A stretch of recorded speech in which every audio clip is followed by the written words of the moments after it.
Allah menyuruh kita melihat kepada bumi, melihat kepada gunung. Kalau kita tidak membaca Al-Quran dengan tadabbur, gunung itu ya kita akan lihatnya sebagai pemandangan saja, sebagai suatu yang indah untuk dilihat dan ditatap. Kemudian para fotografer mulai memainkan kameranya, mencari momen-momen yang bagus untuk diabadikan. Habis sampai di situ. Tidak melihat gunung sebagai tanda-tanda kebesaran Allah. Namun dengan mentadaburi Al-Quran, Allah katakan waja'alna wa alqaina fiha rawasiya, kami yang meletakkan gunung-gunung yang kokoh itu. Fahamlah kita ketika melihat gunung ini adalah sesuatu yang telah Allah letakkan di permukaan bumi. Kembali hati itu ingat kepada Rabbnya tabaraka wa ta'ala. Tanaman-tanaman yang sangat banyak ini mengingatkan kita kepada Allah. Anak ingin tanya kepada kita semua, pernahkah kita melihat rumput, lalu dengan melihat rumput itu kita ingat kepada Allah?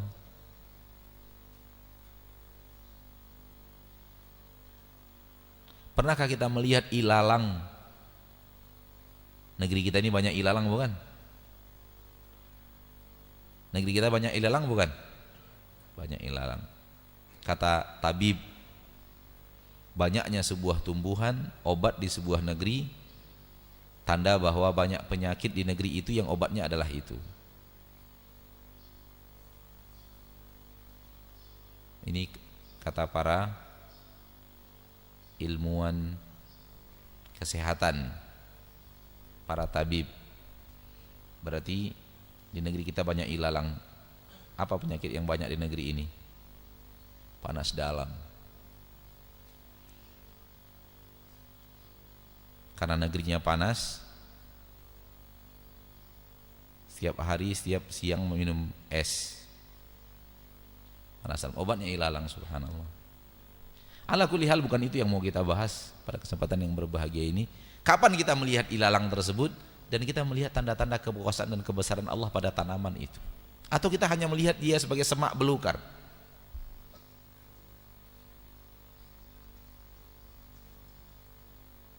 Kita berjalan di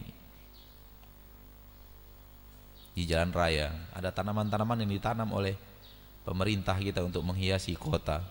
Di tengah-tengahnya, kapan kita melewati jalan itu dan kita melihat, ya Allah, ini adalah tanaman yang bermanfaat.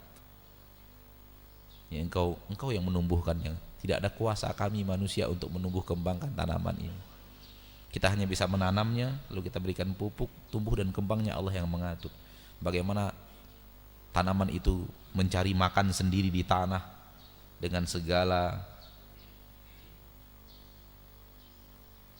hal yang luar biasa kalau ditelusuri dengan sains dan teknologi. Bagaimana tanaman itu mengambil makanan dari tanah untuk tumbuh dan kembang, dikirim ke atas menjadi daun, menjadi buah. Ala kulli hal, Al-Quran seperti yang tadi kita katakan selalu mengingatkan kita. Disitulah kenapa pentingnya kita selalu harus akrab dengan Al-Quran.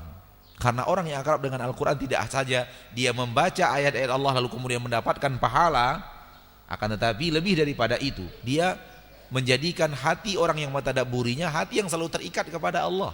Karena Al-Quran selalu memperkenalkan Allah kepada kita.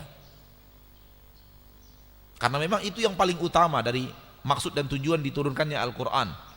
Allah turunkan Al-Quran agar kita sebagai hamba selalu ingat kepada Allah, selalu kenal kepada Allah. Kenal siapa? Siapa Allah yang kita ibadati itu? Apa bukti bahwa dialah Allah yang menciptakan kita? Apa tanda-tanda kekuasaan dan kebesarannya sehingga ketika Ia mengatakan saya yang menciptakan kalian, saya menciptakan langit dan bumi, benar-benar bisa kita yakini dengan keyakinan yang penuh. Maka hendaklah kita berusaha untuk selalu mentadabburi Al-Quran. Tidak hanya sekedar membacanya, namun juga sampai kepada mentadabburnya. Kembali kepada al-inabah, bahwa hati seorang hamba diperintahkan untuk selalu kembali kepada Allah dengan ketundukan dan kepatuhan. Ketundukan dan kepatuhan adalah buah daripada kembalinya hati kepada Allah itu.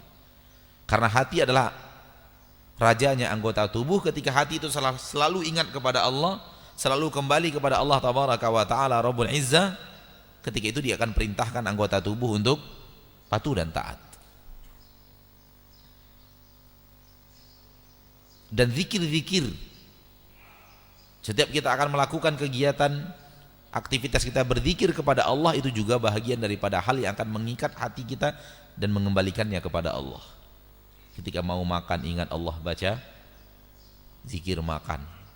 Ketika mau masuk toilet ingat Allah, lalu kemudian lidah membaca zikir untuk hotel. Ketika akan bersafar ingat Allah. Ketika akan tidur, ketika bangun tidur, ketika akan berpakaian, ketika akan keluar rumah walau bukan untuk safar. Sehingga hati itu selalu ditarik. Ini loh Rob kalian, ingat Allah yang telah memberikan, ingat Allah yang telah mengamankan kalian dalam perjalanan, ingat Allah yang telah memberikan makanan, ingat Allah yang telah memberikan minuman, ingat Allah yang akan mengamankan kalian di dalam tempat qada'ul hajah. Ingat Allah setelah selesai qada'ul hajah. Selalu hati itu dibawa untuk selalu ingat kepada Allah tabaraka wa ta'ala. Namun dilakukan dengan penghayatan hati. Tidak hanya zikir yang keluar dari lisan tanpa penghayatan. Maka merupakan sebuah ibadah yang luar biasa ketika hati seorang hamba selalu rujuk kepada Allah, kembalinya kepada Allah, selalu ingat dia kepada Allah. Hubungan antara dia dengan Allah itu terjadi terus.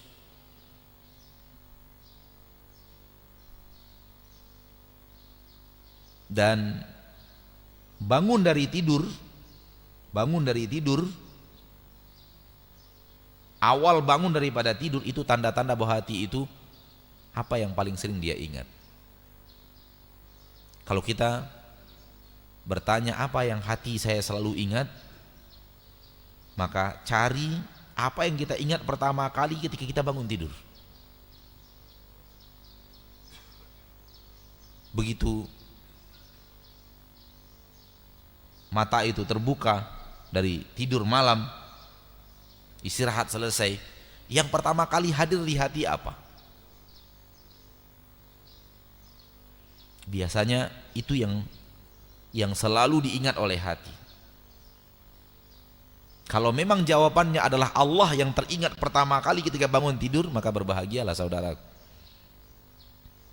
Anda sudah sampai kepada kondisi yang bagus. Pertahankan.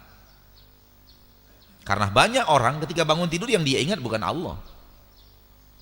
Beraneka ragam lah, tergantung dengan situasi dan kondisi manusia itu, tergantung dengan situasi dan kondisi hamba itu.